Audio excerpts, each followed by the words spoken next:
saw it coming down, and I thought, oh no, our cars, but it was only really when it stopped and telling us what's the damage. It's Canberra, but it's hot one minute, then it's hailing the next. Yeah, and your insurance will just skyrocket.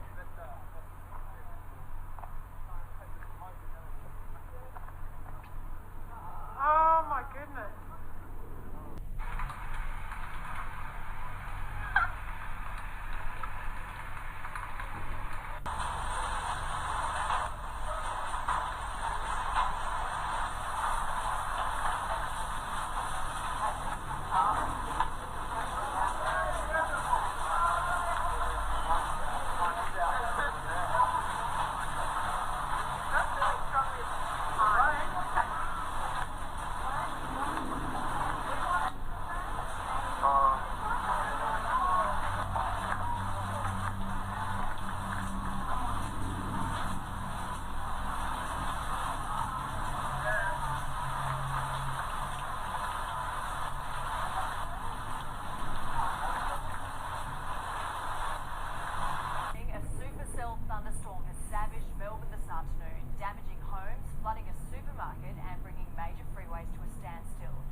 Every street you drive down, there are people out on the footpath having a look at just how much damage has been done. But have a look at what the residents of this apartment block have been hit with. This massive tree has completely uprooted out of one courtyard, and as it's fallen and collected a second tree on its way down, it's also smashed through a second courtyard and ended up coming to rest over the footpath.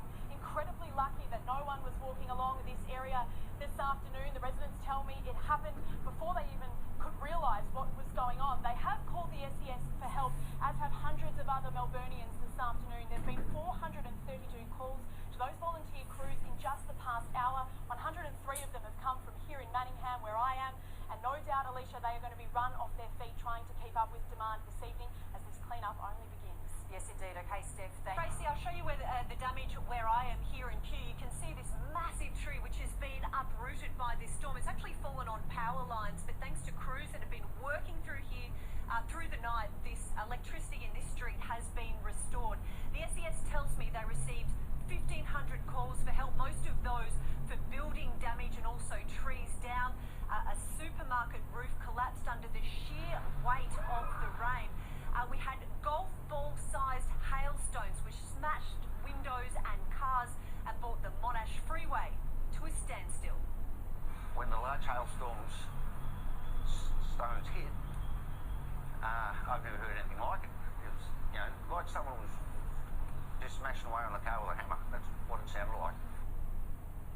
And there is more to come. A severe weather warning has been issued for the central, north and eastern parts of the state, so that includes Melbourne. The Bureau tells me up to 50 millimetres of rain. Most of that will happen this afternoon. There is also possible thunderstorms. The good news, though, it's going to be nothing like the supercell that caused all this damage yesterday afternoon.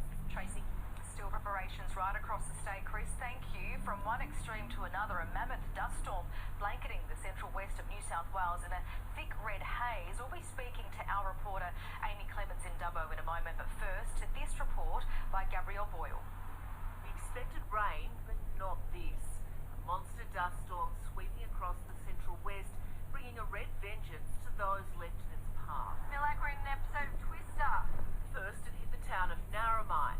Winds up to 107 kilometres an hour, whipping up dust from the parched land. Then Parks got a taste, entire cars swallowed by darkness as day turned to night. Casually driving through the big dust storm, orange side of Parks, blowing a gale. For locals in Dubbo, there was no escaping. Oh, here we go. Less than an hour later, the heavens opened up, and for a region where dust storms are the new norm, the rain was more than welcome. What is that stuff called?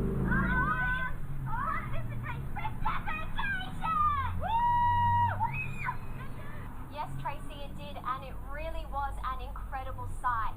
Vision from social media shows the moment the huge cloud of dust descended upon Dubbo just before 8 p.m.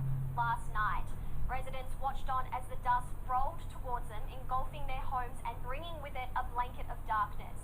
This is the second dust storm from the Central West that the Central West has seen in less than a week, but unfortunately they do appear to be the new norm.